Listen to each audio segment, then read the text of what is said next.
meu respeito, conseguiu tornar a história mais fantasiosa ainda do que a própria Polícia Federal. Até eu vejo, a gente sabe da imprensa, tem 4 manchetes da Folha de São Paulo, da Folha UOL, que são favoráveis a mim no mesmo dia.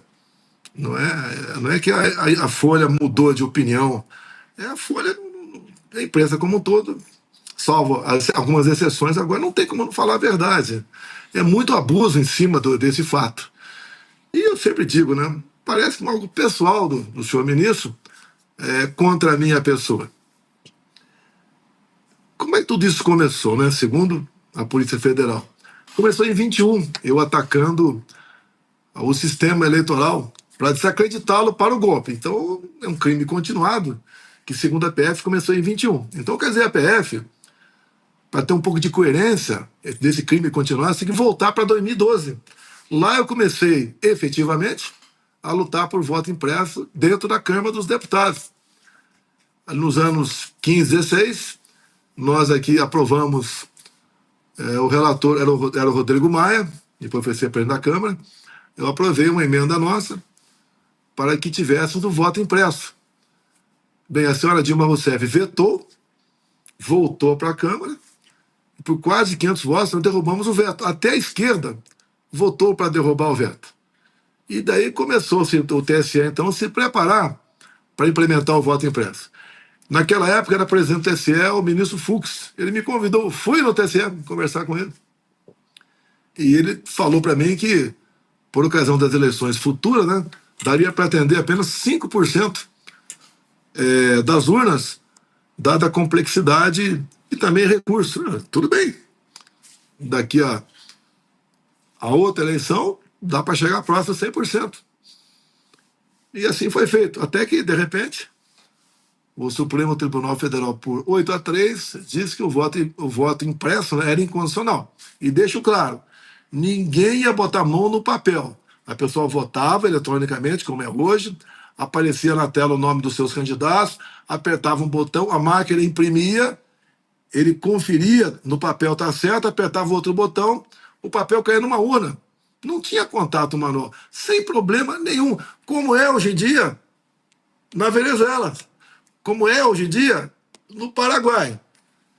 Bem, aí então a gente fica preocupado, não é? Por que inconstitucional? Então não tem uma explicação razoável. Até porque esse tipo de votação, alguns países, como a Alemanha, não topou na época o voto eletrônico simples, que não tinha como o povo participar da contagem. E lá foi feito outro método. Ninguém queria o voto em papel como antigamente. Essa onda de terceira geração que estava sendo previsto aí. Então essa preocupação sempre continua. E ela cresceu por ocasião das minhas eleições em 2018. Quando acabaram as eleições de 2018, final de outubro, chegou no TSE um papel, né, relatando fraude na minha eleição. Bem, se houvesse fraude me favorecendo, eu não tomaria posse e tomaria posse o Haddad. Talvez, por causa disso, né, a senhora presidente do TSE na época, eu acho que é notícia de fato, o nome do início desse processo, mas determinou que a Polícia Federal instaurasse um inquérito, e assim foi feito. É o inquérito 1361. Eu não sabia disso. Fiquei sabendo em 21, 3 anos depois. E como é que fiquei sabendo 3 anos depois? Quando a deputada Bia Kiss, autora de uma PEC do voto impresso, ela conseguiu, né, fazer com que fosse instaurada uma comissão especial para analisar a questão do voto impresso. Então, num dado momento lá, estava lá o deputado Felipe Barros, nessa comissão, ele era o relator, e alguém falou para ele desse inquérito 1361. E eles, então, votaram por unanimidade, conseguiram a cópia do inquérito 1361, que foi fornecido pela Polícia Federal, cópias foram distribuídas para os parlamentares e para mim também, que era um inquérito ostensivo, não tinha nenhuma classificação sigilosa. E ali começamos a analisar, até que, ato contínuo, o senhor ministro Edson Fachin fez a reunião com embaixadores. Deixo claro que tratar com embaixadores é uma política privativa do presidente da República, não é de mais ninguém.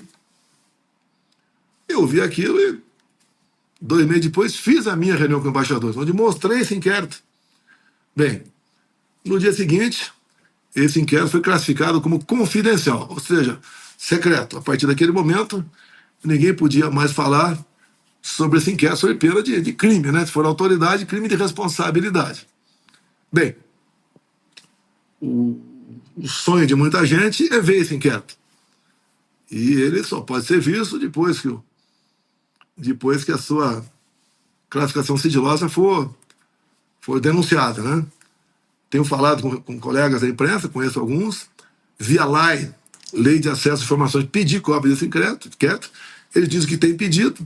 Vários parlamentares oficiaram o TSE para obter cópia desse inquérito. Por enquanto, ele continua parado lá. O que eu entendo? Já que eu não posso falar do teor do inquérito, porque é crime, porque ele é confidencial. Então, não vou falar, não vou cometer um crime sobre esse fato. Mas eu entendo que esse inquérito, que vai fazer, começou em 2018, vai fazer 7 anos agora, final do ano, tem que ser mostrado para a opinião pública. Ver o que tem lá. Acho que todo mundo está curioso para saber o que tem lá. Eu não estou curioso, porque eu sei o que tem, mas só posso falar, repito, depois que levantaram o sigilo dele. Então, essa confusão toda é em cima do inquérito, segundo a PF, dizendo que eu sou golpista, começou em 21. Então, eu lembro a PF, não começou em 21, começou em 12. Deveria ser rolado o inquérito. Todos os deputados, por exemplo, foram 440 aproximadamente, que votaram para derrubar aí o veto. Tá certo? E nós acabamos com esse problema. Agora, em cima disso, o que se faz? O senhor ministro relator, Alexandre de Moraes, né, pratica o que é conhecido no meio jurídico como pesca probatória. Então, por causa do cartão de vacina, que deixo claro, o cartão de vacina eu denunciei, né, junto à CGU, que era o ministro Wagner Rosário, fraude no meu cartão no final de 22. Eu denunciei, não foi que a PF descobriu, não. Eu denunciei. Como eu denunciei também uma outra fraude no cartão meu, que foi feito lá como tivesse sido vacinado no bairro de Peruche, São Paulo, e lá o e-mail que me cadastrou como vacinado era lula@gmail. Esse a PF não quis apurar. Esse outro apurou, porque nós determinamos que fosse apurado lá atrás. Tá? Então, o que falta, então? É transparência. Agora, via pesca probatória, deve ter aí o prezado Augusto Nunes, aí, algum jurista aí com você aí, né? Falar um pouquinho se isso é permitido ou não no Brasil. Em cima da pesca probatória, daí no telefone do CID, que eu sempre chamava de Muro das Lamentações. Todo mundo ligava para ele, mandava zap, e ele falava, eu não tenho como dar vazão, porque esse telefone aqui virou telefone público. Todo mundo que quer se aproximar do presidente, tem uma sugestão, quer falar um negócio qualquer, quer denunciar, usa esse telefone. E ele, pelo que me consta, nunca trocou o telefone. Então essa pesca probatória em cima do telefone dele permitiu esse leque de observações, né? Até essa questão aí de golpe. Esse golpe aí que, pelo amor de Deus, né? Eu posso falar muito sobre essa questão aí. Então estamos nessa situação hoje em dia, com 30 e poucos denunciados, tá?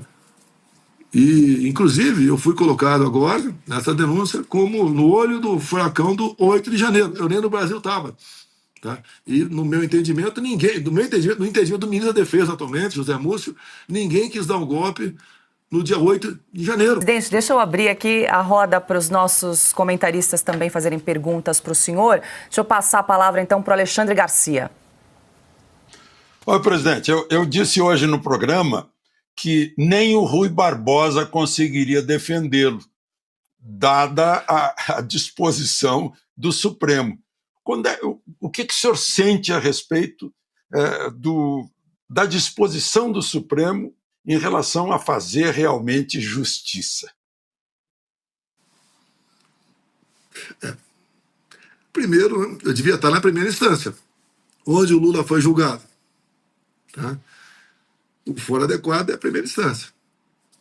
Outra, eu sendo julgado, tem que ser o plenário. O pessoal do Rio de Janeiro está sendo julgado pelo plenário. Outra, que meu julgamento não seja por intermédio de gravação de vídeo. Tem que ter o debate ali.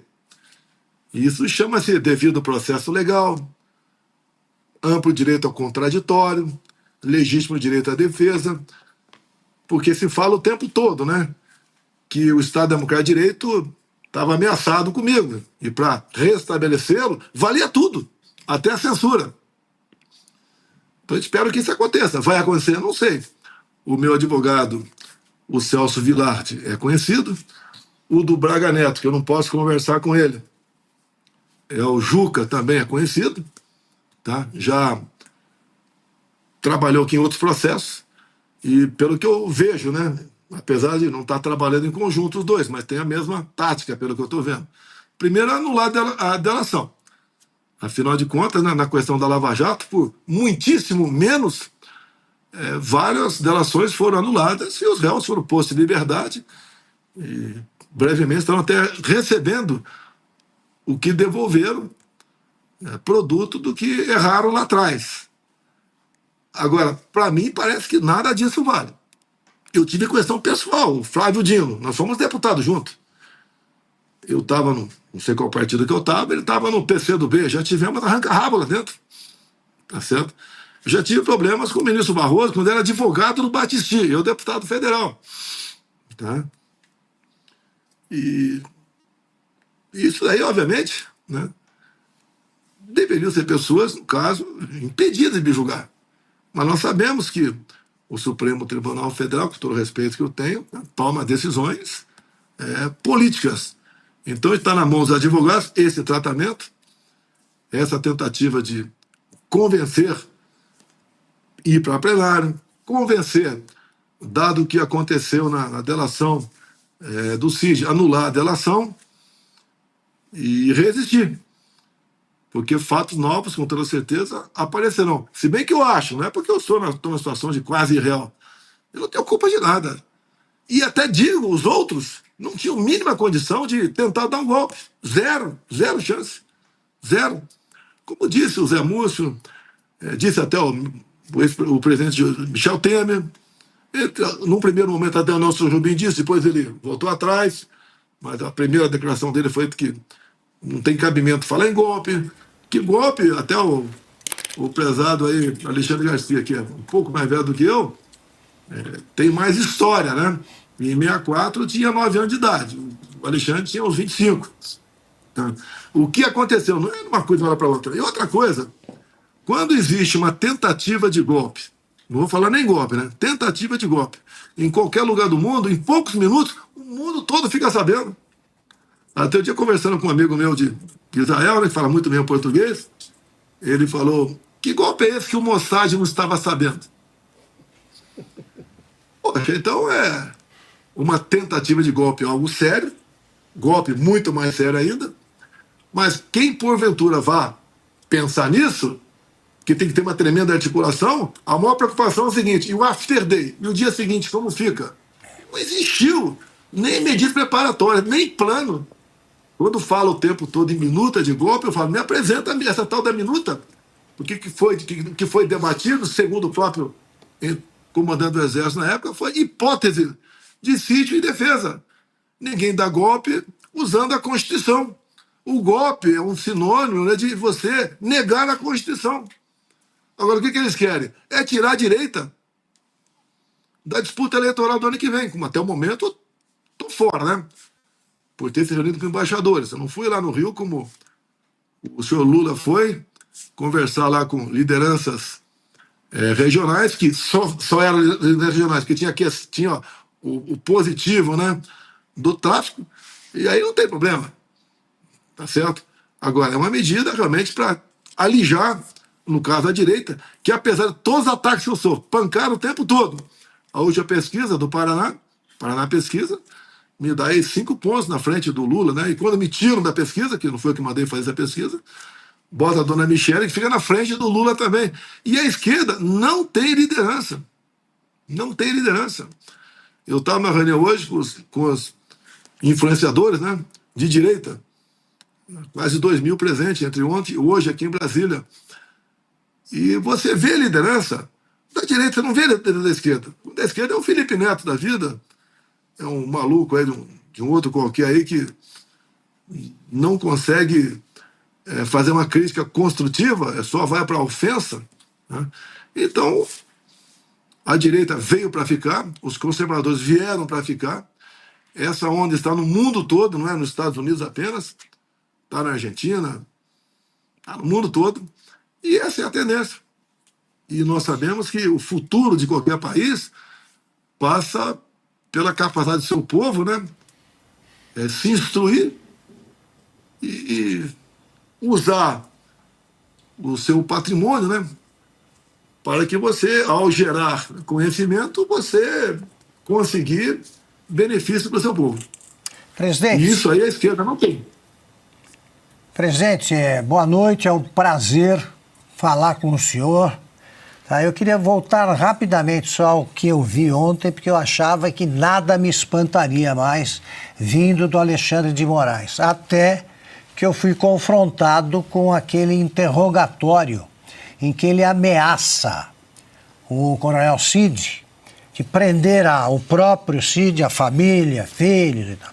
Isso é mais que abuso de autoridade. Eu acho que isso desqualifica um juiz até para apitar um jogo de futebol. Não pode. O senhor pode adiantar se a defesa do senhor vai usar esse vídeo, que para mim é prova de crime, na apresentação da defesa, dos argumentos da defesa? Eu tenho certeza que sim, né? Se bem que a defesa, você pode ver, foi entregue a denúncia anteontem, se não me engano, há 3 dias, e no dia seguinte da entrega da denúncia, nós já fomos notificados com prazo de 15 dias. Algo bastante extensivo, longo processo, né? Até com detalhes, né? Muita mentira ali. Mas a gente vai ter 15 dias para explicar. E hoje em dia você pode ver, ó, prezado Augusto Nunes, se nós não tivéssemos as mídias sociais, tá? A gente não conseguiria reverter a situação. Eu já estaria preso há muito tempo. Tá? Graças às mídias sociais, graças a alguns órgãos de imprensa que se mantêm, como a Oeste, ali, se mantém vivo, né?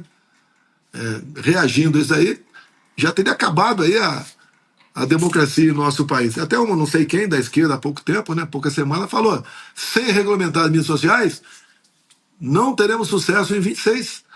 Ou seja, como Trump vem dizendo, que não se pode falar em democracia sem liberdade de expressão. E cada vez mais nós vemos a liberdade de expressão ameaçada. Hoje eu falei lá nesse evento, com 2.000 pessoas aproximadamente. Para mim, particularmente, seria muito mais fácil, né, e tranquilo estar do outro lado. Mas não posso ficar de costa para o meu povo. Lá aproveitei para a gente...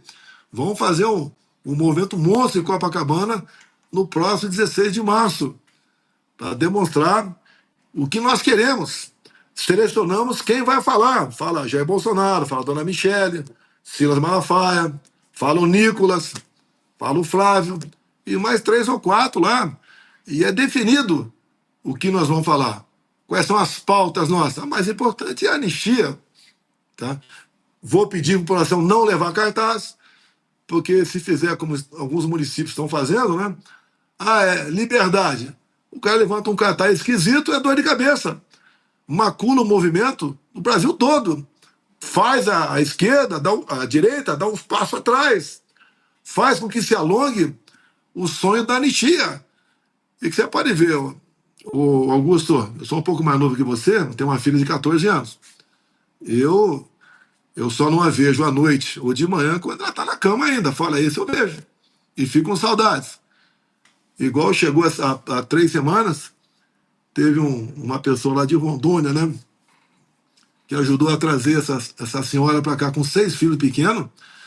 O mais velho 10 anos, o mais novo 10 meses. 10 meses. Ele foi levado para o Congresso. Não é de cortar o coração. Essa mãe que teve o pai condenado a 14 anos de cadeia, está foragido. O pai não vê os filhos. Talvez seja na Argentina. Não é de cortar o coração. A menina do batom também com 2 filhos pequenos. É de cortar o coração. Imagina a dor de uma mãe que não cometeu crime nenhum.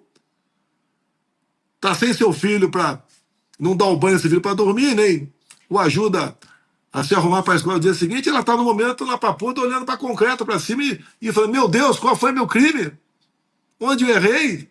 O que aconteceu? E muita gente que foi condenada nem estava lá na praça, foram caçados no tal do acampamento, que desde quando deixei o Brasil, dia 30 de dezembro, começou a diminuir. Quarta, quinta-feira já tinha quase ninguém. Daí houve uma convocação, né, nas mídias sociais, que não seria difícil de levantar quem convocou, mas eu entendo que foi uma convocação criminosa, armada, tanto é que a gente vê o quebra-quebra, não era a multidão quebrando, eram pouquíssimas pessoas dentro dos prédios públicos, quebrando tudo, pouquíssimas pessoas. Esses quebraram tudo. Esses que fizeram a algazarra, esses que planejaram aquilo tudo. É como eu disse, outro dia, sem eu falar nada, estava apanhando da imprensa, que é verdade, tem um bannerzinho, corre aí, diz o seguinte, se o golpe é do Bolsonaro, por que o Flávio Dino não apresentou os vídeos? Igual lá atrás, quando aconteceu o 8 de janeiro, a imprensa só mostrava aquele magrelo, né, quebrando o relógio e com o extintor de incêndio batendo numa cama. Não tinha mais imagem. Até que a CNN, algumas semanas depois, mostrou outras imagens. Inclusive, entre elas, o general G. Dias, tá, que tem uma história bacana comigo na academia, né? No passado, isso foi bastante divulgado. Eu tinha uma passagem na academia que recebi um elogio, e militares me elogiou, ainda mais um cadete, um aluno excepcional, porque eu reclamei da minha prova que tinha gaivota azuis demais. Ou seja, eu reclamei para diminuir meu grau. E o G. Dias, ao contrário, foi pego com um grupo de alguns outros poucos cadetes colando na prova. E ele só não foi excluído por questão ali de parentesco. Então, uma diferença minha para o G. Dias enorme. E o G. Dias só não saiu 4 estrelas, porque tem as indicações políticas, apoio generalato também, né? Porque ele se envolveu num episódio na Bahia, numa greve da Polícia Militar, onde a PM, né, descobriu a data do aniversário dele e foi comemorar, entregando um bolo para ele, e ele abraçou os caras. Então aí ficou ridículo demais, acabou não sendo promovido a 4 estrelas. Cadê o G. Dias no processo? Cadê o G. Dias no processo? Ué, tem que explicar alguma coisa. Ele estava no meio de terríveis conspiradores, terroristas, armados, como diz, entre uma das tipificações, para condenar esse pessoal a 17 anos, né? Tentativa armada. Ele estava no meio de pessoas armadas e tudo bem. Ninguém deu um tiro nele, ninguém tentou sequestrar, envenenar, né? Já que está na onda aí, falar que tinha plano para sequestrar, envenenar. Ninguém fez nada com ele. Então foi uma farsa esse 8 de janeiro. Se eu tivesse, ouso dizer, o prezado Augusto Alexandre Moraes, se eu tivesse no Brasil de 8 de janeiro, com toda certeza estaria preso até hoje. Algo aconteceu e eu resolvi, dia 30 de dezembro, sair do Brasil. Presidente, isso aí foi... Sim. Desculpa, deixa eu aproveitar aqui e interromper rapidamente o senhor para registrar que mais de 140 mil telas estão acompanhando essa entrevista com o senhor aqui em Oeste Sem Filtro. Eu peço licença para fazer uma pausa digital e nós retomamos aqui a entrevista com o presidente Jair Bolsonaro. Deixa eu passar aqui para uma pergunta do Carlo Cauti. Presidente, boa noite, obrigado pela entrevista. Presidente, se, como o senhor disse, a denúncia que foi apresentada é fantasiosa e falta de provas documentais, se o interrogatório contra o Mauro Cid é ilegal e é digno da Gestapo, se o tribunal que tomará a decisão, a primeira turma, vai tomar uma decisão política e não jurídica, e o desfecho provavelmente será a sua prisão, por que permanecer no Brasil? Por que continuar aqui, esperar aquilo que sabemos poderá acontecer em poucos meses? Por que não denunciar isso para o mundo, aquilo que está acontecendo no Brasil, e ir para outro país ou para outros países mostrar o que está havendo aqui? Olha, eu entendo que é melhor eu ficar aqui. O mês que vem faço 70 anos de idade, tenho mais tempo de retrovisor do que de para-brisa. Agora, será, no meu entender, uma medida que vai ser muito ruim para o próprio Supremo Tribunal Federal. Nós não queremos desgaste de instituições. Nós queremos a verdade. Porque não tenho a mínima prova contra a minha pessoa. Eu não estava aqui de 8 de janeiro. Se bem que 8 de janeiro não houve tentativa de golpe. Repito, como disse o próprio atual ministro da Defesa, José Múcio, lá atrás, Michel Temer, entre tantos e tantos outros. Por que eu teria que sair? Eu já tenho falado de vez em quando por aí que o sistema, né, o estado profundo, né, me quer morto, não quer eu preso. Eu acredito que se uma prisão para mim, lógico, ninguém quer ser preso. Ontem eu estava sofrendo aqui até o Palmeiras empatar o jogo ontem aqui, né? Mas quem estava na cadeia eu nem estava vendo o time dele se quer perder. Ninguém quer perder a liberdade. Não quero dormir longe da minha filha, da minha esposa, de fazer um churrasquinho, de ver os amigos, de colaborar para te mudar esse Brasil.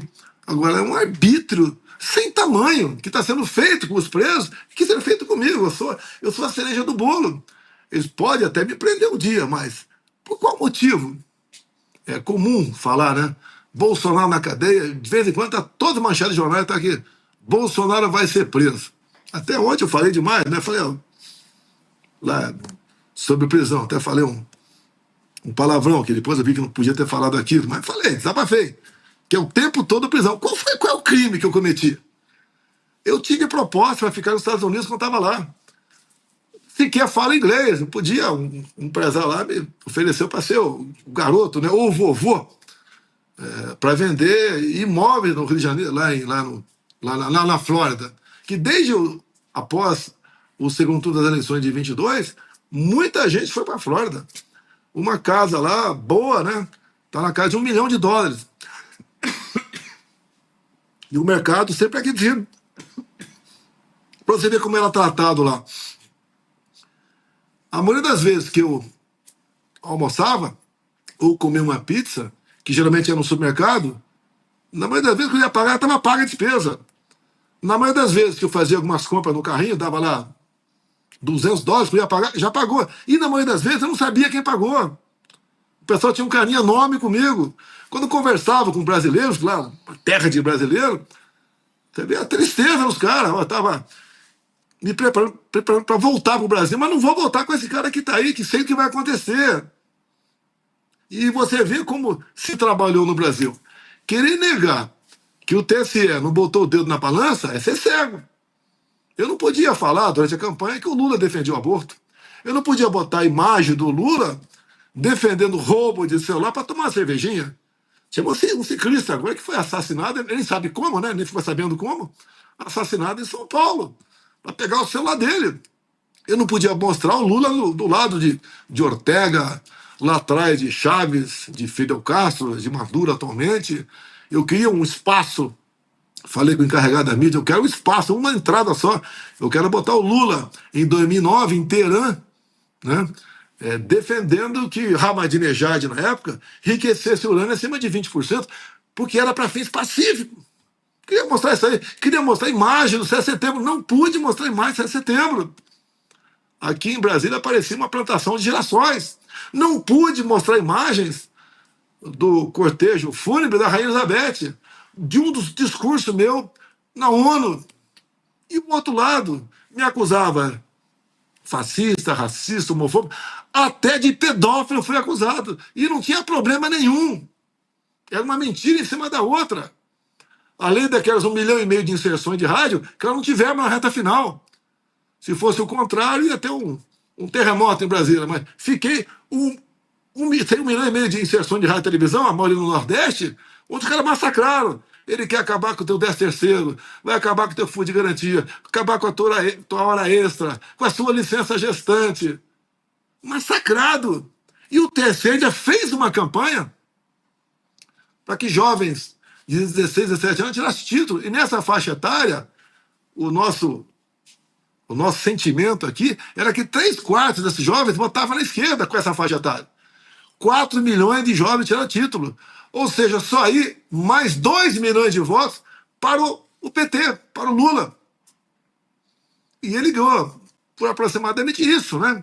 Segundo o TSE, por aproximadamente isso. Houve dedo no TSE? Não? Houve. Eles depois esperam mudar aqueles 2 que vêm de lista tríplice, né, para o governo, para o presidente da República, mudar para botar em pauta a minha inelegibilidade, ou seja, me torne inelegível por mais 8 anos, em 2 momentos. Reunião com embaixadores e estrutura de 7 de setembro, hoje eu não gastei um centavo, porque eu entreguei a faixa e fui para conversar com o povo, subi no carro de som, do pastor Silas Malafaia, conversei com o povo. Abuso de poder econômico. Meu Deus do céu. E depois o inferno. Via pesca probatória em cima do telefone do Cid, que eu tenho pena dele, o que ele está passando. Eu sempre falei que ele é um filho para mim, pô. O pai dele é da minha turma, tá? Com tudo que acontece. E a gente vê que há uma tortura em cima dele por ocasião da Lava Jato, lá no Supremo. Tem ministro que falou, né? Liberdade, né? E depois de um preso, tá? De um preso conseguir a liberdade via delação premiada não vale. Prender o cara para depois praticamente entregar algo pronto, assina aí. Assina e te bota para fora. O cara assina. A maioria das pessoas assinam. E quando falo com o Cid aqui, olha teu pai, olha tua esposa, pô, olha tua filha. O que o cara faz? Daí teve aquele desabafo dele com alguém, que nem ele sabe quem foi. Não adianta eu falar a verdade que eles querem outra coisa. Por isso, meus advogados pediram hoje, não é esses recortes da delação, não. É cada momento da delação, o início, onde você qualifica lá o Cid, até quando ele fala encerrado, os advogados vão ter acesso para assinar. Eu quero isso tudo, para ver se teve corte no meio do caminho. Porque como isso que o Cid vazou, né? Que alguém grampeou ele, tá certo? Que ele não sabe para quem ligou. São desabafo, aconteceu ou não.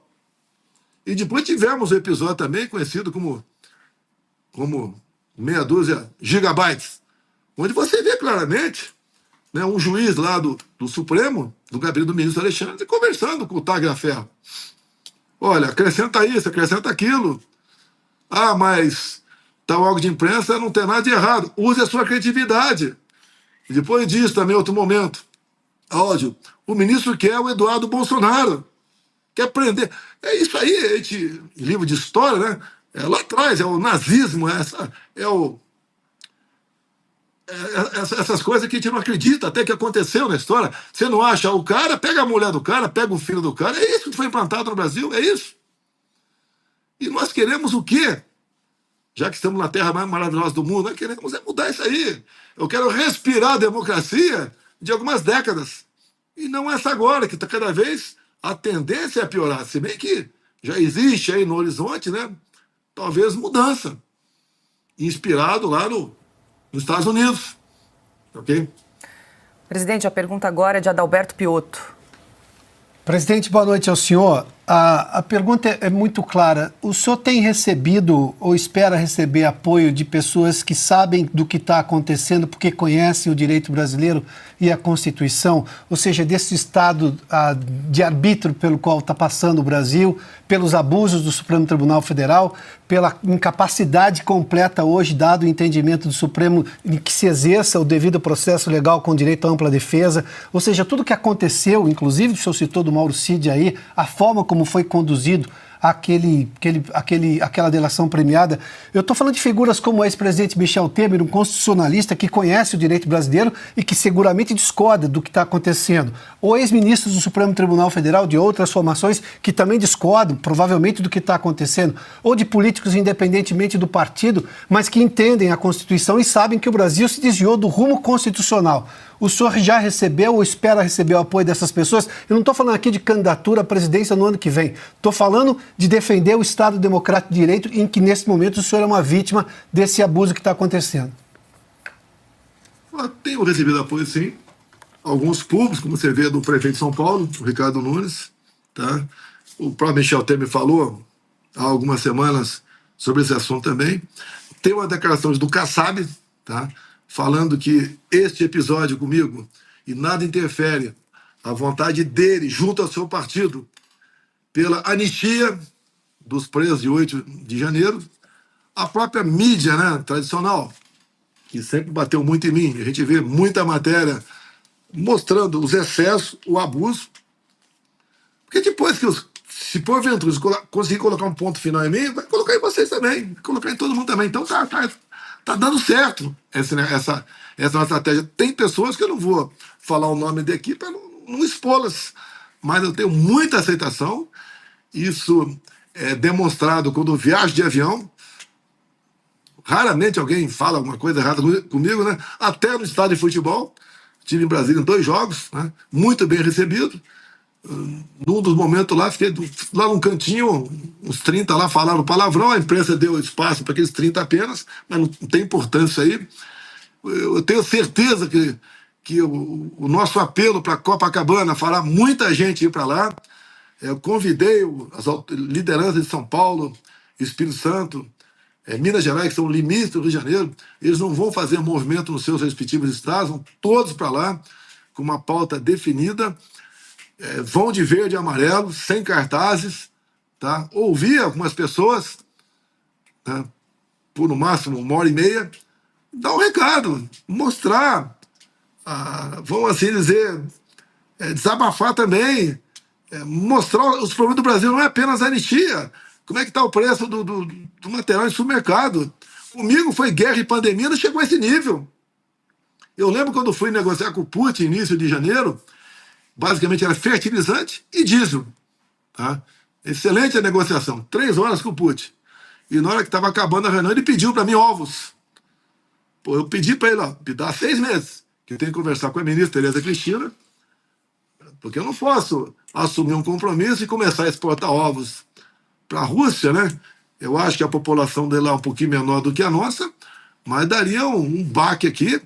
Falta diminuir a oferta de ovos no Brasil, o preço ia lá para cima. No momento, o que está acontecendo? Por que os ovos aqui, em média, passou R$1 a unidade no Brasil todo? Já não pode comer carne, não tem café, não tem o açúcar subindo de preço bastante, tá? E agora a crise dos ovos também.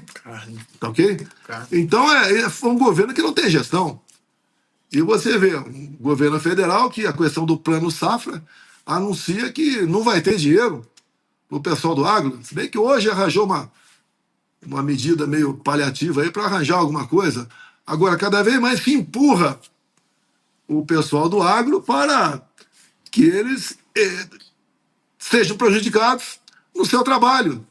E quem sofre com a menos oferta de produto do campo na mesa é em especial o pobre, pô, que não tem muita mais opção de como se alimentar no Brasil. Agora, um grande problema, que me desculpe aqui, eu acho que, se me permitirem, vale a pena um programa, né? Porque vai chamar a atenção de todo mundo, eu chamo de invasão silenciosa. É a China tomando conta do Brasil. Minas de minerais raros entregue para a China. Tá? A questão de portos, aeroportos, linha de transmissão. E o que é mais grave agora? O atual ministro Fávaro da Agricultura anunciou em janeiro, a título de recuperar terras degradadas, que chegaria em torno de 10% do total no Brasil, ele ia buscar recursos internacionais para poder recuperar essa terra. Quem vai investir aqui? A China. E diz ele, o nosso Fávaro, né, que o país que vier investir aqui para recuperar essas terras degradadas poderão praticar agricultura, obviamente. Né? Ele não vai, um cara de fora, investir aqui para que não seja para algo que seja útil para ele também. Ou seja, o capital de fora vem, vão plantar aqui o que nós já plantamos, soja, milho, e as pessoas conseguem produzir mais baratos do que nós, porque a gente sabe que se alguém de fora vier, tipo a China, né, trabalhar aqui, vem trabalhador de fora e a CLT é outra história. Não adianta você falar que vamos aplicar, a gente sabe que não é dessa forma. Poderemos aí forçar que caia o preço dos produtos brasileiros, mas não é porque está alto o produto brasileiro, é porque não vai ter competitividade. E quando você é obrigado, o homem do campo, né, hoje o agro é obrigado a diminuir o preço do seu produto, não paga o que ele está investindo. Vai sair desvantajoso ou ele vai ter prejuízo no que produzir. E daí acaba vendendo sua terra. Quando fala em vender sua terra, tem um projeto de lei que passou no Senado, depois eu consegui, enquanto presidente, segurar na Câmara, graças à liberdade que eu tinha, em especial com o Arthur Lira, que foi um grande parceiro meu na Câmara. Esse projeto não prosperou na Câmara. Mas se passar esse projeto na Câmara de venda de terra para estrangeiros, pode ser vendido o equivalente a 20% do total de área de cada município para estrangeiros. Quem vai comprar? A China vai comprar. E vai ser horrível para nós, um outro país, né, deixar de comprar no Brasil para comprar o Brasil. Então esses problemas aparecem pela frente. E pouca gente tem noção disso e acha que está tudo muito bem. Não está tudo bem. A questão da soberania nossa praticamente não existiu mais. Estamos refém, cada vez mais, colonizados pela China aqui no Brasil. Presidente, eu queria voltar à pauta da anistia aos envolvidos no 8 de janeiro que o senhor comentou. A pergunta bem direta, o senhor acha que essa denúncia apresentada, oferecida pela PGR, ajuda, atrapalha ou não interfere na discussão do projeto de lei sobre anistia? Ou o senhor acha que vai precisar terminar todo esse processo para que se volte à discussão desse assunto no Congresso Nacional? E já emendo com as manifestações de março, quais são aí as palavras de ordem para as pessoas que queiram se manifestar aí no mês que vem? Olha, eu vou na manchete que está em alguns jornais do Kassab, que é o secretário Tarcísio de São Paulo. Ele falou que o fato da denúncia contra Bolsonaro não atrapalha o apoio do PSD, que é o partido dele, para a anistia. Eu todo dia converso com parlamentares, não influenciou em nada. Não tem lá escondido nesse processo da anistia o meu nome para nada. Vamos acabar com... Vamos diminuir o tempo da inelegibilidade, da punição por inelegibilidade. Não está lá. Então não atrapalha em nada. E eu digo, né? Pelo amor de Deus, para essas pessoas que estão presas injustamente, cada segundo é uma eternidade. O nosso foco é isso. A nossa pauta para 16 de março é a questão da anistia e as questões nacionais que cada um pode falar ali, como vai falar o Malafaia, vai falar eu, o Flávio, a dona Michele, o Nicolas, tá? Gente de São Paulo também.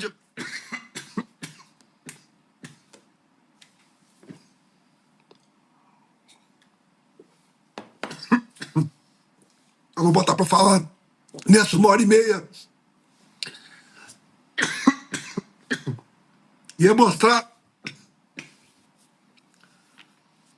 Você quer tomar uma água? Fazer uma pausa rápida, tomar uma água e pegar o fôlego. Enquanto isso, deixa eu incluir o Augusto nessa conversa, já que estamos falando aí de projeto de lei, discussão sobre anistia. Augusto, vamos lá. Presidente, todas as possíveis alternativas aí da direita para a candidatura do senhor fazem questão de ressalvar que serão candidatos se o senhor não puder. Eu queria que o senhor falasse sobre a candidatura, que o senhor é o grande líder da direita, é evidente. Agora, o senhor é candidato. O Lula foi até preso. Como é que o senhor pretende agir diante disso? Augusto, até a última pesquisa do Paraná Pesquisa, não era o único da direita que podia derrotar uma possível reeleição do Lula. Nessa última, botaram o nome da Michelle lá. Não estou fazendo algo voltado para a família. Não é isso. Até a Michelle fala abertamente para mim, olha, me esqueça para a possível candidatura do Executivo. Eu a consegui convencer para vir candidata ao Senado pelo Distrito Federal. Com o meu caro, o Eduardo em São Paulo e o Flávio lá no Rio de Janeiro, que é a reeleição. Agora que eu sempre digo, né? Eu aceitar a inelegibilidade passivamente, porque um burocrata resolveu me tirar fora.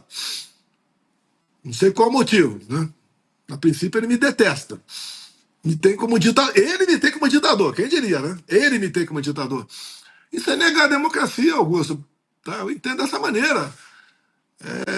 Eu, inclusive, converso com gente dos Estados Unidos, tem gente lá do segundo escalão do Trump, que conversa, meu filho Eduardo conversa também.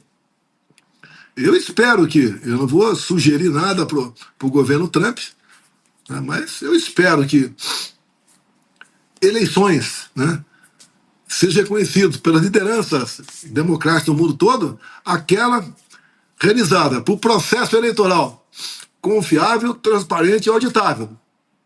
E que também não tenha a oposição alijada por processos políticos de inelegibilidade. Tá? A outra, por questões criminais, por tribunais parciais. A gente espera que isso aconteça. Porque o que eu estou sofrendo no Brasil, o Trump sofreu lá. Vamos esquecer até a questão do tiro lá nele e a facada em mim aqui. Ele passou 4 anos sendo ameaçado de prisão. Até depois das eleições continuou com essa ameaça também. E o tribunal lá, apesar de ter a maioria dos indicados de republicanos, né, a outra parte por democratas, é um tribunal mais pacificado no tocante à política. Lá, o que o Trump sofreu, eles costumam chamar de lawfare. É interferência política, né? O ativismo judicial na política. Aqui eu sofri a mesma coisa. Quem pega o inquérito da PF, depois pega lá a denúncia do PGR, entende que não tem nada contra mim, e ouso dizer, nem contra os demais. Se alguém teve lá agindo como maluco, escreveu lá uma besteira qualquer, isso não é crime. Golpe passaria por mim, ou então, não sei por quem. Pode ser alguém que tenha trabalhado na penumbra, até pode ser. Acho difícil. E golpe envolve movimentação das Forças Armadas, movimentação de empresários, até de gente de outros países, da imprensa, do parlamento, de setores do Poder Judiciário, da imprensa. Como nós vimos em 64, o que aconteceu. Tá lá a imprensa, apenas o jornal Última Hora não aceitava. Até o AB esteve do lado ali do que aconteceu. Tanto a história deturpada de 64 que, se perguntar para um jovem aí, quando é que trocou o governo do Brasil? No início de 64, ele não sabe, vai falar 31 de março. Não foi dia 2 de abril. Quando o primeiro presidente militar assumiu? Ele não sabe. Foi dia 15 de abril. Tá? Todo o parlamento, por unanimidade, quem não votou não conta, né? Declarou a vacância do João Goulart naquele momento. Teve a participação ativa de governadores, em especial de São Paulo, Minas Gerais e Rio de Janeiro. Tá?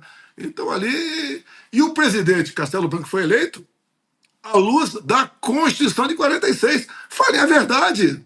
Chame de agora o que quiser, mas fale a verdade do que aconteceu. Pega alguns outros para ele, como José Jorge, o próprio, entre outros, né, que falaram que o que o outro lado queria.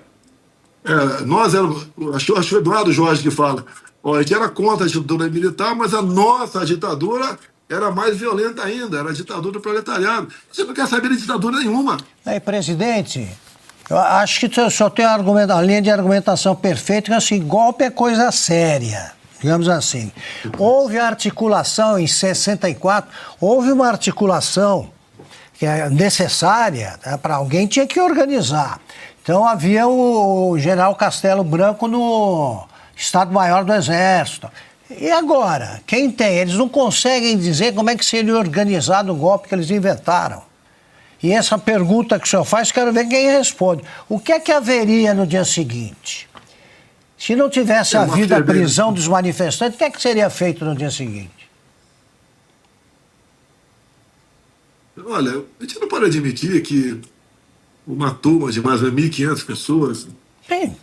vai num domingo na Praça 3 Poderes para dar um golpe. Augusto, o golpe se dá em cima de uma pessoa. Eu dou o golpe em cima do Augusto. Se eu chego aí na sede do jornal e não está aí, eu não posso fazer nada.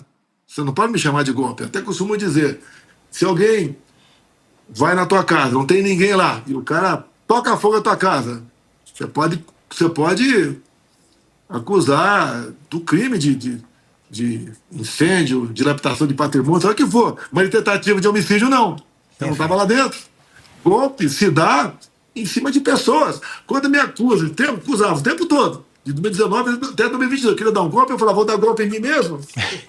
Eu vou esperar acabar meu governo, trocar 2 comandantes de força, a pedido do José Múcio, que procurou, porque ele queria conversar com os comandantes de força, estava sem clima para aquilo, abri as portas, ele conversou, nomeamos em dezembro mesmo 2 comandantes de força, o do Exército e o da Aeronáutica, e seguiu o barco.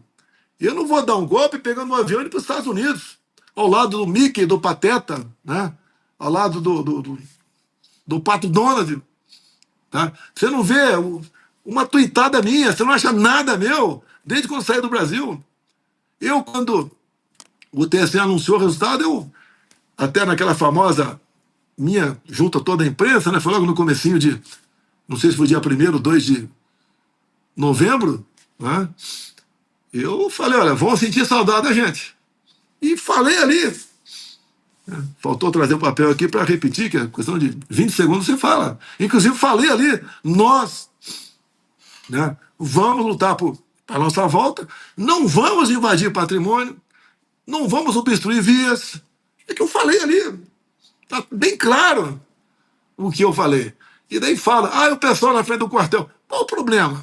É melhor na frente do quartel do que no praça pública. Lá está mais protegido, mais segurança. E houve entendimento entre todos nós ali.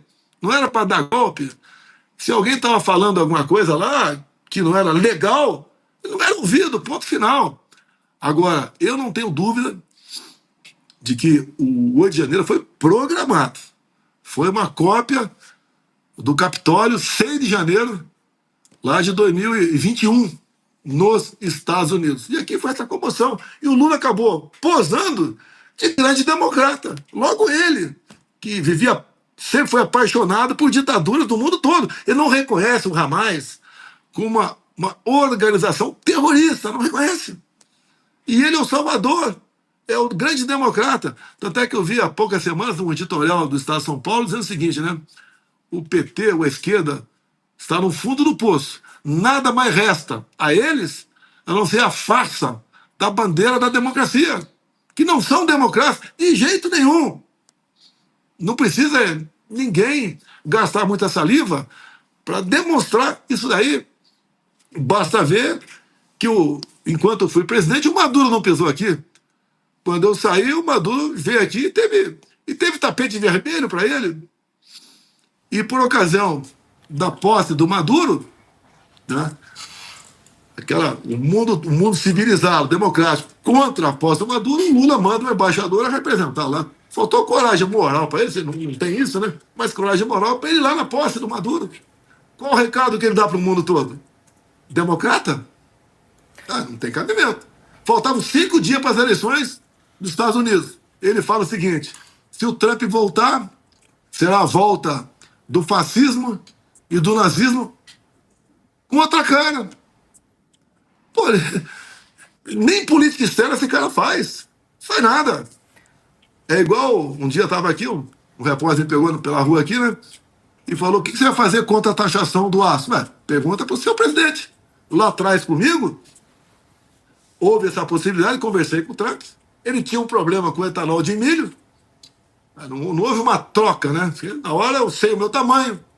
O PIB deles é 14 vezes maior do que o nosso. Eu não posso falar que eu sou igual ele. E alguns me criticam, né? O cara bate continência para bandeira americana. Em só de respeito, eu presto continência a país que porventura esteja visitando, sem problema nenhum. Mas estamos aí. Há a possibilidade de taxar o etanol também nosso aqui. E estamos aí ladeira abaixo. Tá certo? Essa alta do dólar de final de dezembro, começo de janeiro, já está repercutindo aqui em alta no preço dos produtos da prateleira, por isso esses valores que estão aí no mantimento, que não vai tratar, logicamente, com uma linguagem um pouco diferente, lá em Copacabana, dia 16 de março, e mostrar ao Brasil que tem alternativa. Tem alternativa. Voto é consequência, voto é um casamento. Quantas vezes a mãe fala para o filho ou para a filha, larga essa pessoa, e o filho prossegue, né? E dá problema. Aqui é a mesma coisa. Eu sempre conto para muitos pais que encontro por aí, né?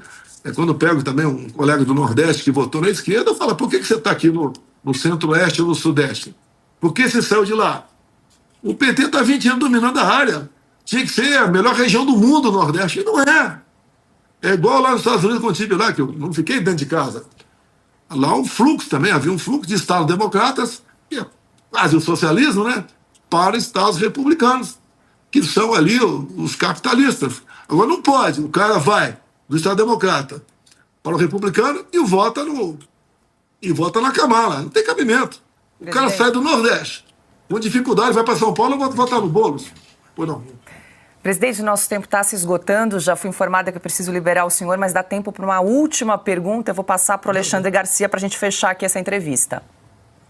Então vou falar sobre o que não se falou até agora. Segurança pública. A gente fala em liberdade, Mas o brasileiro não tem liberdade de sair para a rua, não tem liberdade de passear, de ir para o restaurante, de ir para a praia. E aí, presidente? O ano que vem é ano eleitoral, seja o senhor ou qualquer outro da mesma ideologia libertária pela segurança. Qual é a expectativa de resolver esse problema de segurança pública no Brasil, que está cada vez pior? Alexandre Garcia, tu acredita se quiser. Se o povo me der 50% da Câmara e 50% do Senado, eu mudo o Brasil. Nós acabaremos com a audiência de custódia.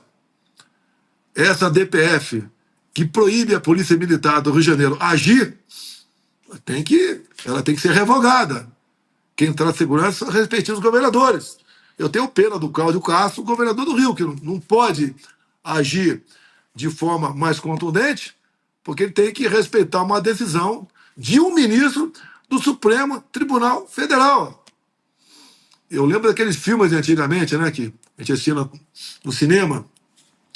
Tá lá, os bandidos assaltam um banco lá nos Estados Unidos, e daí eles fogem disparada, né, a cavalo para a fronteira do México. Chegou no México, tudo bem, não tem problema nenhum. Lá é a mesma coisa. Você faz uma besteira no Brasil ou no Rio de Janeiro e foge para dentro dessas comunidades, que você vai estar protegido por uma DPF de um ministro do Supremo Tribunal Federal. Então não tem como você combater a criminalidade dessa maneira. Eu acabo também, com a maioria da Câmara e do Senado, dentro das 4 linhas, eu acabo com a audiência de custódia.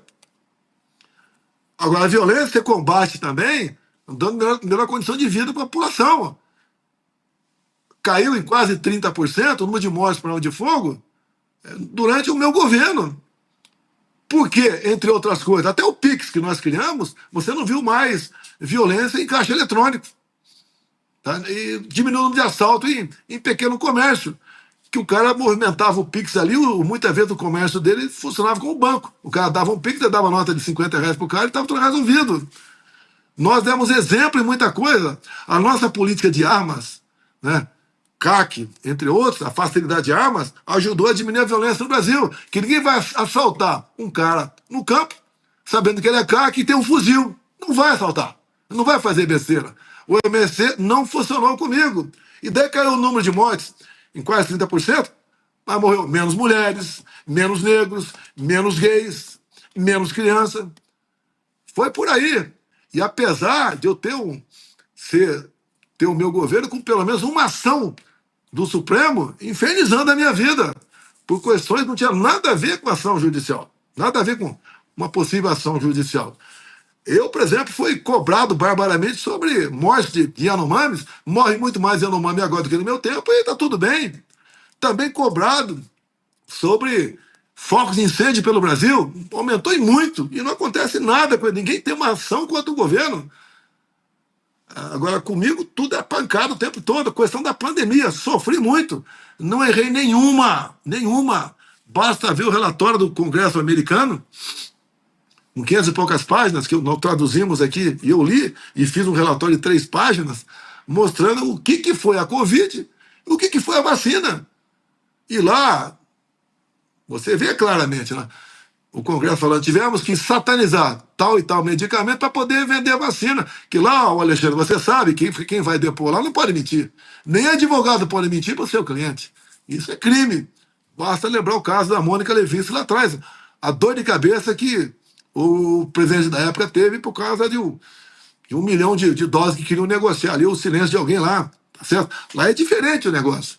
O atual secretário de saúde da família Kennedy falou que vai botar a limpo esse negócio. Tanto é verdade que no apagar das luzes do governo Biden, ele deu uma anistia preventiva para o Fauci, que foi um dos grandes responsáveis por essa péssima política de combate ao Covid. Se tivesse me ouvido, com vitamina D, liberdade para o médico clinicar, quem vai dizer se pode tomar ou não tal remédio não é o Senado brasileiro e nem é o Judiciário brasileiro.